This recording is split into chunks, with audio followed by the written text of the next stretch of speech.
예, 안녕하세요. AWS 빌더스 코리아 프로그램에 참여해 주신 거 감사드리고요.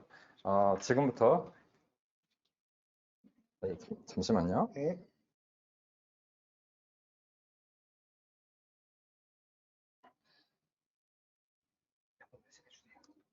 제 목소리 잘 들리시죠? 온라인으로 지금 많이 들으시고 계신데 잠깐 테스트 중입니다. 잘 들리시죠? 예. 마이크 테스트 중입니다. 예. 잘 들리신다고 확인을 받았습니다. 바로 시작하도록 하겠습니다. 저희가 오후에 시작할 세션은 컨테이너와 EKS 시작하기라는 세션입니다. 그래서 요즘 굉장히 이슈가 되고 있는 컨테이너 기술에 대해서 다루게 될 텐데요. 일단 저는 AWS의 테크니컬 트레이너 최진영입니다.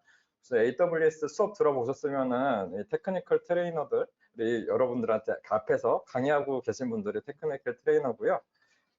이제부터 하나씩 좀 보도록 할게요.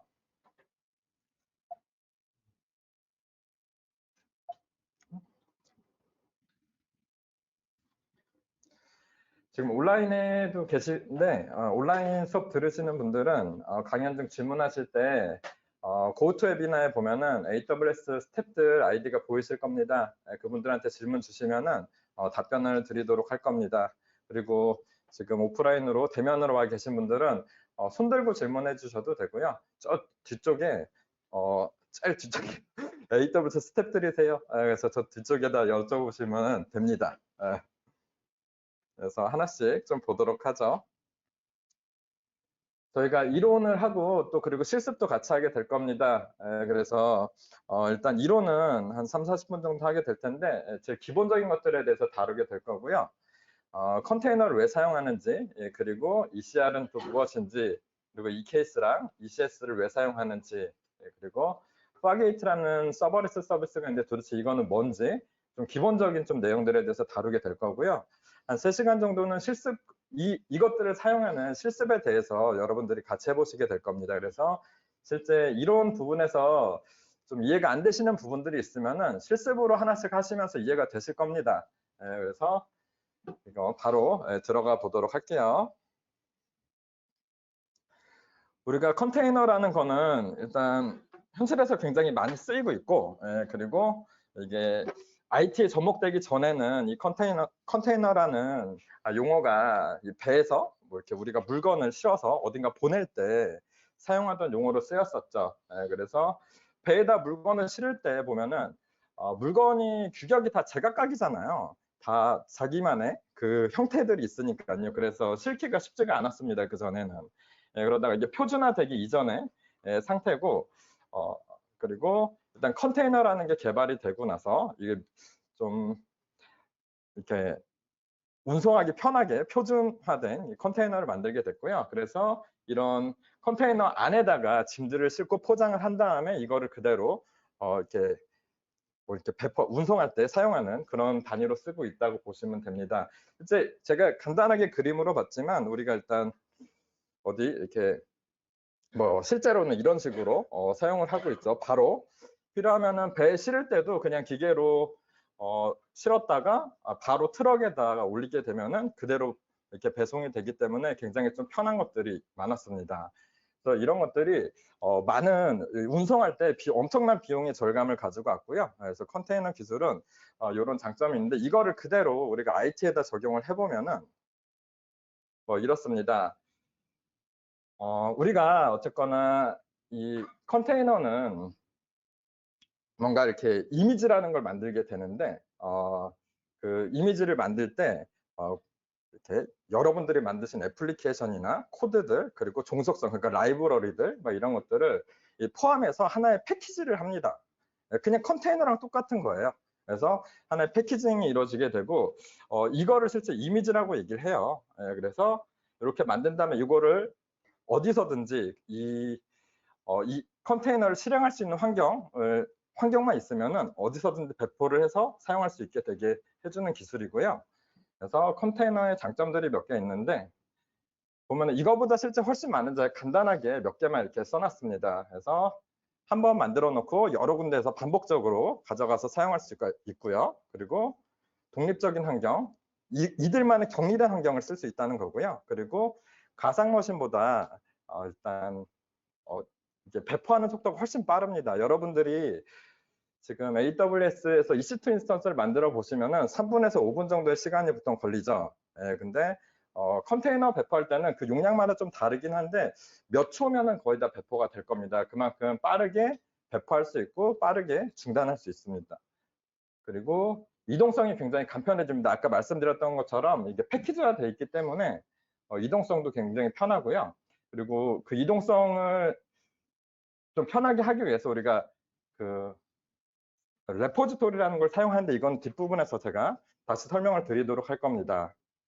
그리고 빠르게 확장할 때 이게 워낙 배포하는 속도가 빠르다 보니까 트래픽이 많이 들어오게 되면은 뭐 인스턴스 오토 스케일링에서 늘리는 것처럼 컨테이너도 여러 개를 배포해야 되는데 이때 확장성 일단 배포가 빠르다 보니까 엄청난 확장성으로 쫙쫙쫙 늘릴 수가 있고요. 이런 장점들을 갖게 됩니다. 그리고 컨테이너가 많이 발전했던 이유 중에 하나가 우리가 마이크로 서비스 아키텍처가 발전하면서 그렇게 되는 것들이었는데 보통 우리가 애플리케이션을 만들 때 모놀리틱 애플리케이션을 많이 뭐 예전에는 뭐 이런 식으로 많이 만들고 지금도 많이 만들고 계시고 모놀리틱하게 애플리케이션을 개발하는 것들은 뭐 장점들이 있습니다. 개발이 일단 초반에는 굉장히 빠르고요. 뭐 좋은 것들도 있는데 이게 규모가 커지다 보면은 생기는 문제들이 좀 몇 개 있습니다. 그게 일단 전체 시스템이 하나만 문제가 되더라도 전체 시스템이 다 죽어버리는 문제들이 좀 발생을 하게 되는데 이런 것들을 마이크로 서비스 아키텍처로 바꾸면서 기능들을 다 이렇게 쪼개는 작업을 하죠. 뭐 지금은 왼쪽에 보시면은 사용자 주제 메시지라는 이런 기능들이 뭐 하나로 그냥 하나의 애플리케이션처럼 만들어져 있지만 이런 것들을 다 쪼개는 거예요.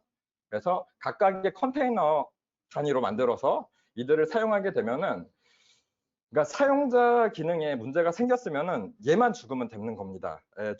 종속적이지 않기 때문에 서로 별도로 전체 시스템 죽는 이런 문제들을 커버할 수 있게 됩니다. 그래서 뭐 실제 마이크로 서비스 아키텍처를 요즘 많이 만들어서 이 마이크로 서비스 아키텍처를 구현하기에 컨테이너가 조금 편한 것들이 많죠. 그래서 컨테이너가 많이 발전하게 됐고요. 그리고 이 컨테이너 기술을 쓰기 위해서 우리가 쓸 수 있는 컨테이너 기술이 여러 가지가 있어요, 실제. 근데 이렇게 우리가 제일 많이 쓰는 게 도커고요. 뭐 이거는 컨테이너는 여러분들이 그 스펙만 정해서 만드시게 되면은 그 정해진 스펙들이 있어가지고 뭐 뭐 다양하게 오픈 소스다 보니까 만들 수가 있게 되는데 제일 유명한 거는 도커고요. 그래서 경량 컨테이너 가상 플랫폼이라고 보시면 됩니다. 그래서 우리가 실습도 도커를 사용하는 방법에 대해서 배우시게 될 거고요. 컨테이너를 생성하고 그리고 저장하고 관리를 어떻게 하는지 그게 바로 레포지토리에 우리가 저장하게 될 건데 그쪽에다 어떻게 올리고 받아서 사용을 하는지 그리고 뭐 구축하고 테스트하고 이런 것 실제 저희 시간상 이 아래쪽까지는 못하는데 이런 것들도 좀 편하게 할 수 있는 기능을 제공한다고 보시면 됩니다. 그래서 좀 간단하게 봐서 이게 컨테이너 기술은 약간 좀 진입장벽이 있는 이유 중에 하나가 문법이 많아요. 대부분 명령어를 쳐야 되는 것들이 굉장히 많기 때문에 조금 명령어를 좀 배우셔야지 됩니다. 그리고 우리가 이 도커라는 서비스를 사용하기 위해서 이 도커 파일이라는 거를 미리 이렇게 만드셔야지 됩니다. 이 만드는 작업은 이따 실습에서 하게 될 거고요. 이 지금 여기 내용을 간단하게 제가 설명을 드려보면은 제일 위에 보면은 프롬으로 시작하는 부분 있죠. 프롬 파이썬 3.0 알파인이라고 이렇게 있는데 요거는 이렇게 알파인 리눅스 그러니까 뭐 리눅스 중에 조금 경량화 리눅스죠. 여기에 파이썬이 설치되어 있는 이미지를 어디서 받아오겠다라고 얘기하는 거예요. 프롬 하고 이게 어딘가 레포지토리에서 받아오게 되겠죠. 실제 도커 허브에서 이미 만들어져 있는 이미지들이 많이 있으니까 거기서 그냥 제가 받아오는 겁니다. 그걸 받아오는 걸 기준으로 해서 거기에다가 제가 필요한 코드들을 추가를 해서 도커를 컨테이너 이미지를 만들게 될 건데 그 다음 명령어가 work dir/app이라고 있잖아요. 그냥 워킹 디렉토리죠. 제가 이 받아온 컨테이너 어디에서 작업을 할 건지를 정하는 거고, 그리고 add 하면은 현재 디렉토리에 있는 모든 파일들을 앱 디렉토리로 복사를 하겠다. 제가 지금 노트북에 가지고 있는 파일들을 컨테이너 안에 있는 앱 디렉토리에다가 복사하겠다는 얘기를 하는 거예요. 그리고 그 다음에 run 명령어가 있는데, run pip install이라고 하는 거는 지금 우리가 받아온 그 이미지가 파이썬으로 돼 있어서 파이썬 라이브러리들을 설치하기 위해서 pip라는 명령어를 날리게 되는데, 그때 이 run이라는 명령어가 컨테이너 안에서 이 명령을 실행해줘라고 얘기하는 겁니다. 그래서 종속된 라이브러리들이 컨테이너 내부에서 쭉 설치가 될 거예요. 제가 필요한 것들, 그러니까 앞에서 add를 해서 제 코드들이 복사가 될 거고, 그 코드에 맞는 종속성들이 컨테이너 안에 쭉 설치가 되고, 그리고 expose 80번 포트를 외부로 노출할 거야 라고 얘기를 해주는 부분이고요. 그 아래쪽에 cmd 명령어는 이 파이썬을 앱 서버로 실행하는 겁니다. 그래서 이렇게 명령어를 이렇게 제가 정의를 해서 도커 파일이라는 걸로 정의를 합니다. 그리고 나서 빌드 명령어를 날리게 되면, 이건 이따 실습으로 해보시게 될 거예요. 제가 그냥 미리 말씀만 드리는 거고요. 빌드 명령어를 날리게 되면 이 명세서, 실제 이게 명세서죠. 이거를 기준으로 해서 이렇게 이미지가 만들어질 거고요. 그 이미지를 가지고 우리가 컨테이너를 만들어서 실제 시스템을 운영하실 수가 있게 되는 거라고 보시면 됩니다. 일단 실습하실 때 제가 좀 더 자세하게 설명을 드릴 거고요. 그리고 이 만든 이미지는 제가 지금 노트북에서 뭐 작업을 하면은 제 노트북에서만 있으면 의미가 없잖아요. 제가 다른 서버나 필요한 데 가서 배포를 해서 써야 되는데, 배포하기 위해서 저희가 필요한 거는 뭐냐면은 레포지토리가 필요합니다. 그러니까 어딘가에 이 이미지를 저장해야 되는 곳들이 필요하겠죠. 그래서 그 이미지를 저장하는 뭐 글로벌하게 많이 쓰는 그 레포지토리가 있는데, 그게 보통 도커 허브를 보통 많이 쓰고요. 지금 제가 여기서 보여드리는 아마존 엘라스틱 컨테이너 레지스트리라고 하는 거는 아마존에서 제공하는 레포지토리라고 보시면 됩니다. 제가 지금 용어를 좀 섞어서 쓰고 있는데 잠깐 구분 좀 명확하게 좀 하고 갈게요. 이 IT를 하다 보면 용어가 좀 애매한 것들이 있어가지고, 여기 보시면 레지스트리라고 하는 이렇게 용어가 있어요. 엘라스틱 컨테이너 레지스트리라고 하고, 실제 도커 허브도 레지스트리입니다. 그리고 그 레지스트리라고 부르는데 레포지토리라고도 부르는 이유는 실제 레지스트리가 더 큰 개념이고요. 그 레지스트리 안에 여러 레포지토리들을 만들어서 실제 관리를 한다라고 보시면 됩니다. 그래서 제가 얘기하다 보면 레지스트리라고 얘기할 때도 있고 레포지토리라고 얘기할 때도 있고 했는데, 어쨌거나 여러분들은 이 레지스트리 안에 여러분들의 레포지토리를 만들어서 거기다가 이미지를 올려서 다른 장소에 다른 서버에다가 배포하실 때 거기서 다운받아서 사용하시는 그런 구조로 사용하실 거라고 보시면 됩니다. 지금 왼쪽에 보면은 왼쪽에 이미지들 뭐 이렇게 만들어 놓은 것들을 가지고 이거를 그 레지스트리에 ECR이라고 하는 레지스트리에 올려서 이따가 한번 작업을 해보시게 될 거고요. 근데 제가 어쨌거나 컨테이너를 만들어서 뭐 어떻게 쓰는지는 알겠어요. 그냥 제가 만든 애플리케이션이랑 라이브러리 환경들을 그냥 패키징을 한 거고요. 그리고 뭐 이것들을 어딘가 저장해 놓는다. 그리고 이거를 그냥 내가 다운받아서 실행을 해서 사용한다. 뭐 요게 중요한, 이게 뭐 간단하게 그 내용들인데, 컨테이너를 하나만 쓰는 건 아니죠. 그래서 이렇게 규모가 사용자들이 제 애플리케이션에 많이 접속하게 되면은 당연히 컨테이너는 늘어나야 됩니다. 그 수요에 맞춰서, 트래픽에 맞춰서 쫙쫙쫙 늘어야 되는데, 하나만 쓸 때는 별로 걱정이 안 돼요. 제가 만들고 그냥 지우면 뭐 수동으로 관리할 수 있습니다. 근데 문제는 이게 수백 개가 되고 수천 개가 되게 되면은 이제부터 이걸 수동으로 관리할 수는 없습니다. 그래서 굉장히 좀 피곤해지는 문제들이 발생을 하죠. 그래서 이것들을 좀 편하게 좀 관리해 줄 수 있는 도구들이 필요합니다. 그런 것들을 오케스트레이션 도구라고 얘기를 하고요. 이제 이 오케스트레이션 도구는 여러 가지가 있습니다. 여러 벤더들에서 한때 이 춘추전국 시대가 있었죠. 그래서 많은 벤더들이 열심히 싸웠었는데, 여기서는 제가 두 가지만 설명을 드리면은 아마존도 역시 오케스트레이션 도구를 만든 게 있고요. 그래서 이거는 엘라스틱 컨테이너 서비스라고 얘기하는 ECS라는 서비스입니다. 그리고 이제 그 시장에서 쿠버네티스가 되게 점유율이 높죠. 그래서 이 쿠버네티스는 오픈 소스입니다. 그래서 이게 아마존에서 이거를 좀 커스터마이징해서 만든 게 EKS라는 서비스고요. 그래서 여러분들의 실습은 EKS로 진행이 될 겁니다. 그래서 두 개의 뭐 이게 취향의 문제긴 해요. 실제 ECS 써보시면 아실 텐데 되게 심플하게 잘 만들어져 있어요. 근데 EKS가 진입 장벽이 되게 높은데도 불구하고 시장에서 굉장히 많이 쓰이기 때문에 여러분들 점유율이 굉장히 높아요, 실제. 그래서 여러분이 그래서 실습을 제가 EKS로 준비를 했어요. 그래서 보면은 일단 그래서 우리가 중요하게 알아야 되는 건 EKS는 엘라스틱 쿠버네티스 서비스의 약자고요. 그리고 그 얘기는 뭐냐면은 그냥 쿠버네티스란 얘기입니다. 그러니까 여러분들이 쿠버네티스 사용법을 잘 알으셔야지 EKS를 또 잘 사용하실 수가 있어요. 그래서 쿠버네티스의 구조를 간단하게 좀 볼 거고요. 실제 보면은 쿠버네티스는 이 클러스터라는 단위로 만들어집니다. 이따가 여러분들이 EKS를 만드는 작업을 할 텐데 명령은 되게 단순해요. 그냥 한 줄 엔터 치면은 알아서 만들어질 겁니다. 그게 EKS의 장점이죠. 여러분들이 직접 쿠버네티스를 수동으로 하나씩 설치하려고 하면 굉장히 복잡합니다. 근데 아마존에서 만든 이 EKS는 여러분들의 명령어 단순 되게 짧아요. 한번 탁 날리면은 알아서 이렇게 VPC며 EC2며 뭐 이렇게 시큐리티 그룹 이런 것들 알아서 쫙 만들어지고 세팅이 다 될 겁니다. 이 작업을 이따가 해보시게 될 텐데 그 여러 가지 인스턴스들이 이렇게 만들어지는 거예요. 실제 내부적으로는 EC2 인스턴스들 여러 개 만들어지고 이것들이 클러스터링 되고 그러니까 하나의 단위로 이렇게 만들어지는 것들이고요. 이 클러스터 안에 제가 들어가 보면은 여러 EC2 인스턴스들이 있겠지만 그들을 좀 나눕니다. 나누는 건 뭐냐면은 이 클러스터 안에서 제가 실제 이 컨테이너를 어딘가를 배포를 하게 제 컨테이너가 배포되는 영역이 있고요. 이 컨테이너가 관리를 하는 또 영역이 또 따로 있습니다.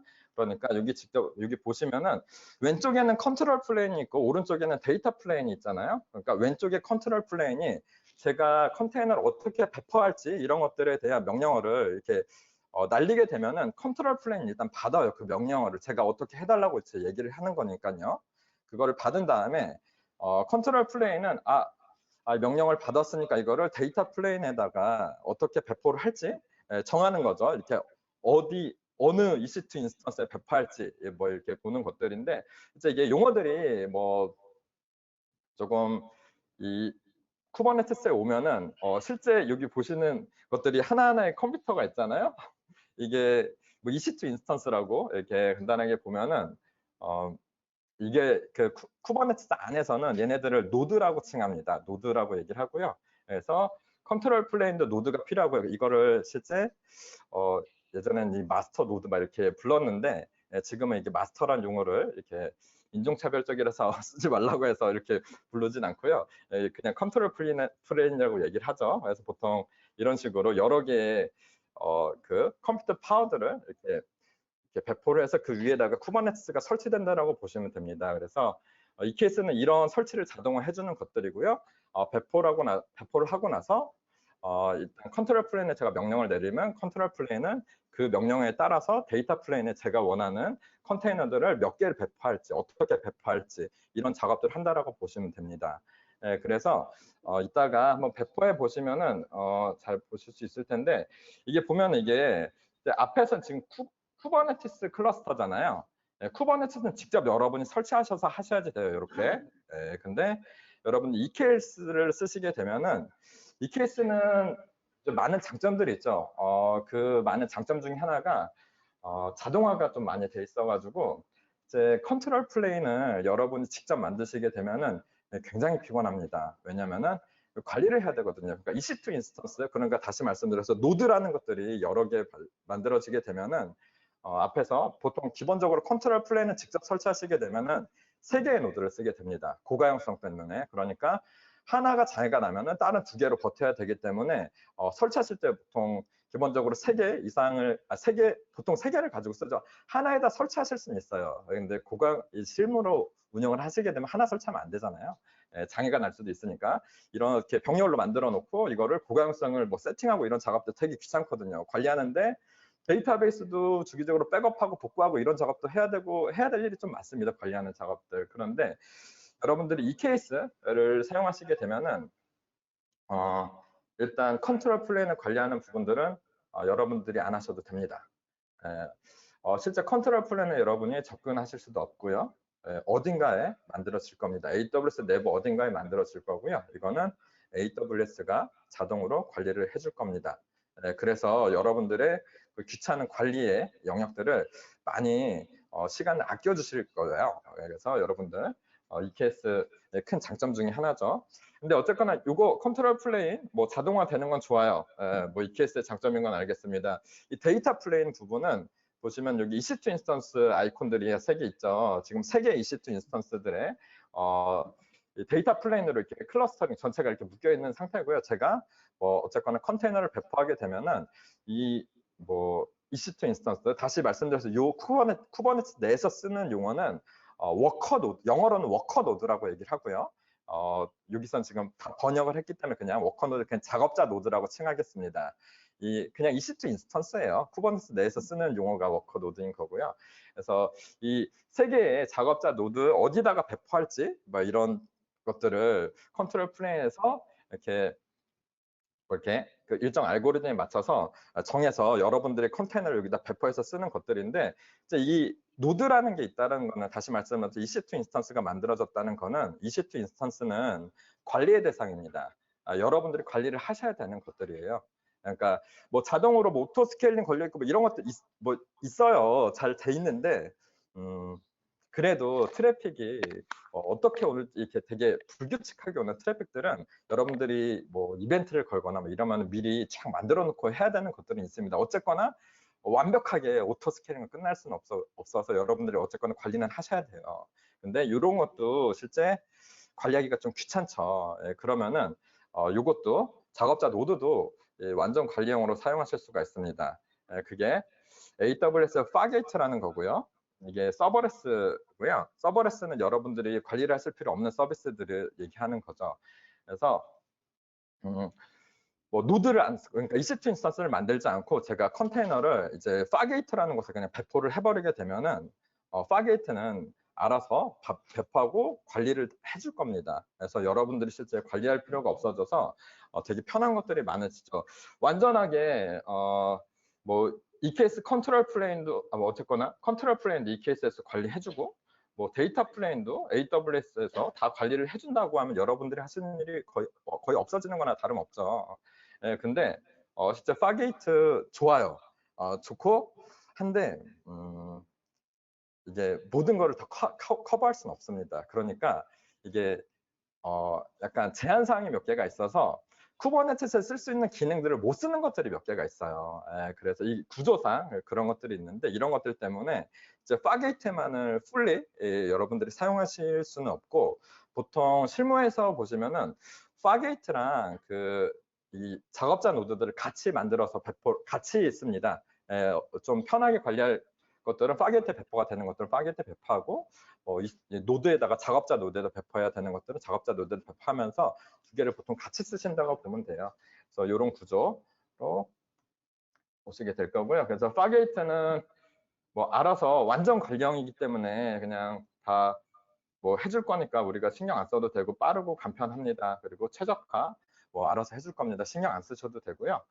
그래서 이것들 좀 많이 쓰시는 것 좀 권해드립니다. 저희가 이게 관리라는 영역이 생각보다 할 일이 많잖아요. 굉장히 귀찮습니다. 그리고 24시간 해야 되는 이런 귀찮음들이 있기 때문에 자동화 할 수 있는 것들은 그냥 최대한 자동화해서 여러분들의 손을 줄이는 게 여러분들도 덜 피곤하고 좋으실 겁니다. 그래서 파게이트 서비스까지 설명을 드렸고, 보시면은 보통 오케스트레이션 도구 ECS가 있고 EKS가 있다고 앞에서 말씀드렸잖아요. 얘네들의 배포할 수 있는, 그러니까 컨테이너를 배포할 수 있는 곳은 이렇게 둘 다 마찬가지로 EC2랑 파게이트 옵션이 두 개입니다. 둘 다 보통 같이 쓴다라고 제가 말씀을 드렸었죠. 그래서 이런 식의 구조로 만들어지게 될 거고요. 저희는 일단 이따가 EKS를 배포하고, 그리고 여기에 EKS 배포하고 EC2를 만들어서 작업자 노드를 만들 겁니다. 그래서 작업자 노드에다 배포하는 실습을 해보게 될 거고요. 실제 쿠버네티스 이제 좀 보면은 쿠버네티스 아직까지는 쿠버네티스 뭐 서비스들에 대해서 컨테이너 서비스들에 대해서 제가 말씀을 드렸는데 이제부터는 좀 더 본격적으로 쿠버네티스 관련된 내용을 좀 설명을 드리도록 할 거예요. 쿠버네티스를 여러분들이 사용하신다는 거는 쿠버네티스 내에 있는 이 기능들을 좀 아셔야지 되는데 이 기능들 뭔가 워킹을 하는 것들 이런 것들을 오브젝트라고 얘기를 합니다. 그래서 그 오브젝트 여러 오브젝트가 있어요. 그 오브젝트들 이따가 실습에서 해보시게 되겠지만 일단 오브젝트 개념들 몇 개, 많이 쓰는 오브젝트들에 대한 설명을 좀 드리려고 해요. 우리가 컨테이너를 어쨌거나 배포해서 쓴다라고 말씀을 드렸죠. 컨테이너를 만들고 이미지화 한 다음에 이거를 레포지토리에 저장하고 이거를 받아서 사용하는 그런 구조인데요. 쿠버네티스는 이 컨테이너를 직접 배포하진 않고요. 컨테이너를 배포하고 이게 파드라는 단위로 배포를 합니다. 그래서 이 실제 여러분들이 대부분 하시는 일이 쿠버네티스에서는 파드를 관리하는 일이라고 보시면 됩니다. 최소 단위가 파드예요. 그리고 파드 안에 컨테이너를 배포하는 작업을 하게 되는 겁니다. 그러니까 파드로 이렇게 하나 이렇게 감쌌다고 보시면 돼요. 그래서 이 파드 안에는 컨테이너가 여러 개가 들어갈 수가 있습니다. 보통 한 파드에 하나의 컨테이너를 배포하는 게 일반적으로 많이 쓰시게 될 텐데 필요에 의해서 컨테이너를 2개 배포해야 될 때도 있고요. 뭐 3개 배포해야 될 때도 있으실 겁니다. 그런데 어쨌거나 2개, 3개를 배포하더라도 어쨌건 하나의 파드라는 단위로 이거를 감싸서 쓴다라고 보시면 됩니다. 이런 파드를 여러분들이 수백 개, 수천 개를 배포해서 사용하시게 될 겁니다. 지금 보시면은 이 문법 이따가 여러분들이 이 문법을 토대로 해서 파드를 배포하시게 될 거예요. 근데 이 문법 잠깐만 제가 보도록 할게요. 이따가 뭐 제가 설명을 다시 드리게 되겠지만 여기 첫 번째 API 버전이라고 있는 부분이 있죠. 저 부분은 여러분들이 뭐 손대시는 부분이 아닙니다. 그냥 붙여 넣는 부분이에요. 그러니까 쿠버네티스에서 이 파드를 관리하는 그냥 버전이라고 보시면 됩니다. 제가 뭐 이렇게 다른 버전을 올린다고 V2 막 이렇게 쓰시면 안 된다는 얘기예요. 그냥 이거는 붙여 넣어야 되는 부분이고요. API 버전.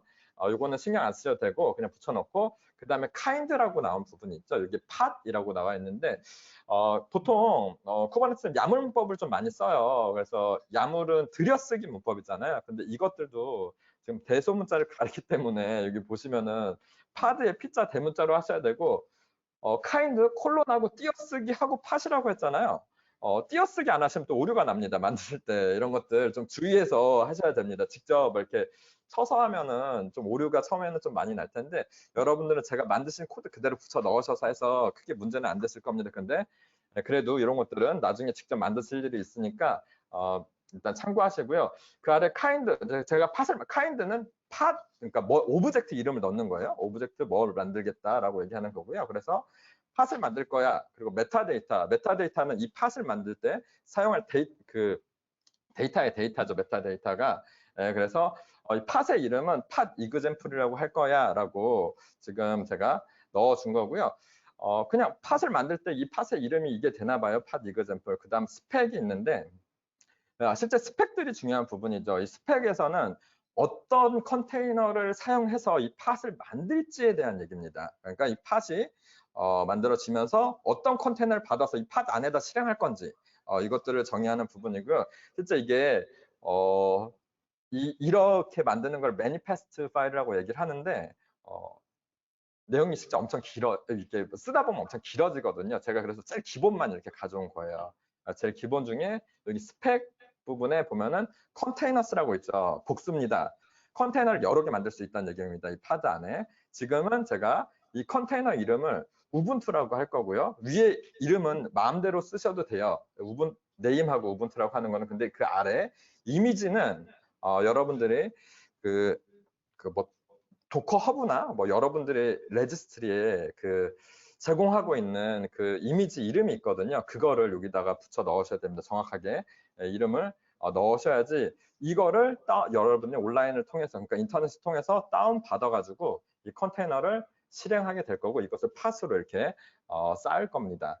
이 작업은 저희가 이따가 실습해서 한번 보시게 될 거고 계속 이런 식으로 만들게 될 거고요. 이게 명령어가 팟을 만드는 명령어는 제가 지금 이렇게 야물로 이렇게 만들었는데 두 가지 선택권이 있습니다. 이게 선언형, 이거는 지금 제가 선언형이라고 이렇게 만들어 놓은 건데, 그러니까 미리 선언해서 이렇게 배포를 하는 거죠. 그리고 명령형도 있어요. 명령어로 이렇게 팟을 만들 수도 있는데, 이따 실습에서는 명령어로 만드는 작업도 해볼 거고요. 이렇게 선언형으로 야물 파일을 만들어서 배포하는 작업도 둘 다 해보게 될 겁니다. 그리고 어쨌거나 팟이 뭔지는 알겠어요. 그냥 컨테이너를 감싸서 얘는 쿠버네티스는 이 팟이란 단위로 배포를 하는구나 정도만 일단 기억하시면 되는데 그 다음 개념들이 몇 개, 오브젝트가 중요한 것들이 몇 개 있습니다. 그래서 오늘 배워야 될 것들 미리 보면은 이제 리플리카 셋이라는 게 있습니다. 리플리카 셋. 이 도대체 뭔가 보면은 여러분들이 팟을 배포하게 되면은 일단 실습에서 팟을 배포하고 지우는 작업도 해보실 거예요. 근데 그냥 딜리트, 뭐 큐브시틀 뭐 딜리트하고 이렇게 명령어 날리면 팟은 지워지거든요. 근데 우리가 그거를 실제 실무에서 사용한다고 가정을 해보죠. 제 애플리케이션이 돌아가고 있는 컨테이너입니다.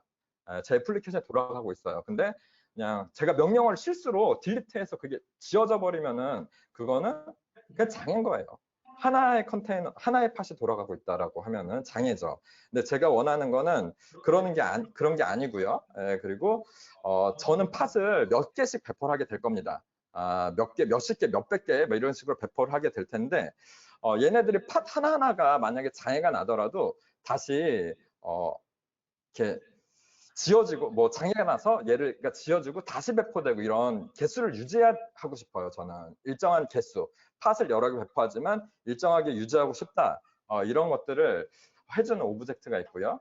그게 바로 리플리카 셋이라는 겁니다. 그래서 지금 위에 정의가 나와 있는데 파드 집합의 실행을 항상 안정적으로 유지하는 것이다라고 얘기를 하고 있는데 이거 그 쿠버네티스 공식 페이지에 있는 설명을 가지고 온 겁니다. 안정적으로 일정한 개수를 유지하는 거고요. 이 지금 명령어가 좀 길어지긴 했는데 다시 한번 잠깐 해석을 해보죠. 이따가 뭐 실습에서도 제가 똑같은 걸 쓰기 때문에 해석을 하겠지만 위에 보시면은 이 kind부터 보면 될 것 같아요. 리플리카 셋이라고 하는 저거 대문자 중간에 s랑 앞에 대문자 꼭 지키셔야 되고요. 리플리카 셋을 만들 거야 라고 얘기를 하는데 이름은 이 리플리카 셋을 만들 때 우분투 뭐 리플리카 셋이란 이름으로 만들 거야 라고 지금 해준 겁니다. 메타데이터 부분 그리고 그 아래 스펙들이 중요한데 여기 보면 스펙 아래 보면은 여기 또 이게 여기까지 이어진 거예요. 하나에 다 이어진 거고요. 저기 스펙도 있고 여기 스펙도 있잖아요. 근데 저기 스펙은 리플리카 셋의 전체 스펙을 얘기하는 거고 여기 스펙은 리플리카 셋이 만들 컨테이너의 스펙을 얘기하는 거라고 보시면 됩니다. 이거 그냥 쭉 이어지는 거라서 이따가 그 실습에서 좀 더 자세하게 한번 보세요. 그때 설명 한번 다시 드릴게요. 지금 제일 위쪽에 있는 거는 리플리카스라고 하는 항목이 있죠. 저 리플리카스라고 하는 거는 제가 팟을 3개 만들겠다라고 얘기하는 거예요. 그러니까 복제본이죠, 복제본. 팟을 3개 만들 건데 셀렉터하고 뭐 매치 레이블스라고 있는데 일단 우리가 팟을 만들게 되면 이름을 아까 넣는 걸 했죠. 팟에 이름을 넣는 부분이 있는데 실제 그 메타데이터에 레이블을 넣으실 수도 있습니다. 레이블을 많이 넣어야죠. 왜냐하면 실제 이 팟들을 관리하는 게 레이블을 통해서 많이 관리하시게 될 겁니다. 근데 여기서 지금 보면은 중요한 게 셀렉터 그 레이블이 앱 콜론 우분투라고 이렇게 레이블이 붙은 팟들을 선택할 거라는 얘기를 하는 거예요. 저 셀렉터는. 그리고 그 아래 보면은 템플릿이라는 부분이 있고 또 메타데이터 레이블스 이렇게 있는데 이 부분은 지금 이 컨테이너를 만들 때 사용할 데이터입니다. 메타데이터. 그러니까 여기 이 내용은 아실 것 같아요. 여기 우분투 위에 앞에서 본 거잖아요. 우분투 최신 버전의 컨테이너를 받아올 건데 요거는 내부는 80번 포트를 쓸 거야 라고 이렇게 얘기하는 부분이고요. 그래서 이렇게 컨테이너가 만들어지는데 이 컨테이너가 만들어지면서 요 컨테이너들의 요 앞에 메타데이터 레이블스 앱은 우분투라고 써 있는 요 부분 있잖아요. 그러니까 이 컨테이너들의 레이블을 앱 콜론 우분투라고 붙일 거란 얘기입니다. 그 얘기는 이 컨테이너들이 3개가 만들어질 거고 이 만들어지는 컨테이너들 다시 얘기하면 정확히 얘기하면 컨테이너가 만들어지는데 이게 팟으로 감싸지는 거죠. 이 팟들은 레이블이 앱 콜론 우분투가라고 다 붙을 겁니다. 이게 3개 만들어지고 이 3개 만들어진 거를 이 셀렉터로 선택하겠다는 얘기를 하는 겁니다. 그러니까 3개의 팟이 만들어지고 이거를 하나의 그룹핑할 거예요. 셀렉터라는 걸로 얘들 3개를 선택하는 거니까 리플리카 셋이라는 오브젝트로 그룹핑을 하는 겁니다. 이렇게 그룹핑을 하게 되면은 리플리카 셋이 하는 일은 이 팟들이 장애가 나더라도 지우고 뭐 다시 만들고 이런 작업들을 항상 개수 3개를 유지하는 작업을 한다라고 말씀을 드렸었죠. 그래서 제가 이따가 실습할 때 일부러 팟들을 지워볼 거예요. 3개 만들었으면은 정말 3개를 유지해 주는지 궁금하잖아요. 하나를 제가 지워버릴 겁니다. 그러면은 지워지면 팟 하나 지워지면 또 다시 만들어줄 겁니다. 왜냐하면 리플리카 셋이 하는 일이 그거거든요. 개수를 유지해 주는 거. 그래서 3개가 계속 유지되도록 해줄 겁니다. 그래서 만약에 장애가 나더라도 원상 복구될 수 있도록 해주는 작업을 하는 거고요.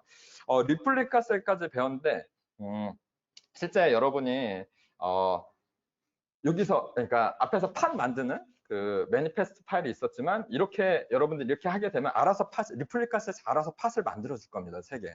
그리고 여기서 하나 더 배워야 되는데 그게 디플로이먼트라는 거고요. 이 디플로이먼트는 뭐냐면은 이름에서도 알 수도 있죠. 디플로이먼트 뭔가 배포를 좀 편하게 해주는 뭐 이런 거 같잖아요. 이 문법을 보면은 여러분 위에 카인드 부분에 디플로이먼트라고 있죠. 그리고 나서 그 아래 똑같이 이름 뭐 써 있고 스펙 있고 템플릿 이렇게 있는데 이 내용을 보면 앞에 리플리카 셋이랑 똑같습니다. 이름만 다르고 실제 리플리카 셋 카인드랑 이름만 빼고 나머지는 다 똑같아요. 리플리카 셋이랑 똑같은데 이 디플로이먼트가 하는 일은 여러분들이 앱을 만드시고 나서 그거를 컨테이너 이미지로 뭐 이렇게 패킹할 거 아니에요? 뭐 이렇게 이미지 하나 만들 거 아니에요? 그리고 나서 이것들을 지금은 버전 1을 쓰고 있어요. 근데 제가 새 버전의 애플리케이션을 만든 거죠. 그리고 새 이미지를 만들었습니다. 그럼 이제 새 버전의 이미지를 가지고 컨테이너를 배포해야 될 거 아니에요? 배포를 좀 편하게 해야 되는데 제가 이걸 새로운 것들을 배포를 하려면 어쨌건 리플리카 셋으로 만약에 제가 운영하고 있다고 해보죠. 리플리카 셋으로 3개의 팟을 운영하고 있어요. 그럼 새 버전의 애플리케이션을 다시 배포해야 되면은 다시 리플리카 셋을 또 만들어서 거기다가 새 버전 넣고 트래픽이 이쪽으로 가는 걸 이쪽으로 바꿔주는 작업을 실제 하셔야 되죠. 새 버전의 애플리케이션을 배포하시고 운영을 하셔야 되니까요. 근데 이게 귀찮거든요. 이런 작업하는 게 따로 만들고. 근데 이 디플로이먼트가 그걸 좀 편하게 해줍니다. 제가 지금 디플로이먼트 이렇게 만들어서 놓고 이따가 디플로이먼트도 배포를 해볼 텐데 그냥 여기에서 이미지 이름만 바꾼 다음에 다시 뭐 버전 다른 걸로 해서 그냥 저장하고 다시 배포를 해보면은 얘는 내부에서 실제 디플로이먼트에서 리플리카 셋을 하나 더 만들고 그 리플리카 셋으로 새 팟들을 배포를 하게 되고 이쪽으로 간 트래픽을 이쪽으로 갈 수 있도록 이렇게 바꿔주는 이런 작업들을 해주게 됩니다. 그러니까 이게 되게 이렇게 확 와닿지 않으시죠? 이거를 제가 이따가 실습할 때 다시 한번 설명을 드릴 거고 구조를 잠깐 보면은 이렇습니다. 이런 구조라고 보시면 됩니다. 디플로이먼트에 리플리카 셋이 있고요. 이 리플리카 셋이 이렇게 배포를 새로 하게 되면 하나 더 자동으로 만들어질 거예요. 정말 만들어진 이따 테스트를 해볼 겁니다. 그리고 나서 이 리플리카 셋 안에 팟들이 있게 되는 거고요. 팟 안에 컨테이너들이 존재하는 구조라고 보시면 됩니다. 그래서 여러분들이 대부분 근데 하시는 일을 보면은 실무에서 하시는 거는 실제 디플로이먼트 배포하는 게 제일 많으실 거예요. 디플로이먼트 매니페스트 파일 이 앞에 그 문법들을 가지고 그대로 만드신 다음 이렇게 만들어줘라고 배포하는 작업 이거를 주로 하시게 되는 거고요. 이거는 이따가 제가 실습해서 같이 한번 해보도록 할 겁니다. 그리고 나서 지금 여기까지 보면은 그냥 우리는 애플리케이션을 만든 거고요. 이거를 그냥 디플로이먼트라는 이렇게 구조 안에 뭐 이렇게 리플리카서 팟들 이렇게 배포를 해서 제가 실제 만든 컨테이너들이 이렇게 배포가 된 거잖아요. 실제 제 애플리케이션이 컨테이너 안에 있는 것들입니다. 근데 이것들이 애플리케이션이 뭔가 워킹을 하고 있을 거예요. 돌아가고 있을 겁니다. 실행이 됐으니까요. 이렇게. 근데 이것들을 제가 외부에다가 노출해야 돼요. 그러니까 인터넷을 통해서 사용자들이 제가 만든 애플리케이션에 접근을 해야 될 거 아니에요. 근데 이런 것들을 하려면은 여러분들이 이들을 외부에다 노출하겠다라는 그 명령어를 날려주셔야 되는데 이제 그거를 쿠버네티스 안에서는 서비스라는 오브젝트를 사용합니다. 그래서 이 서비스 우리 서비스라는 용어는 굉장히 많이 쓰잖아요. 많이 쓰는 용어인데 쿠버네티스 안에서 쓰는 거는 이 네트워크를 그 팟들, 그러니까 디플로이먼트를 외부에 노출할 거야라고 하는 거라고 보시면 됩니다. 그래서 지금 내용을 보면은 이렇습니다. 위쪽에 카인드 부분에 서비스라고 있죠. 진짜 이름이 서비스예요. 내부에서 쓰는 이름이 그냥 쿠버네티스 안에서 쓰는 그냥 용어니까요. 네트워크를 노출해주는 추상화된 방법이구나 정도 기억하시면 될 거고요.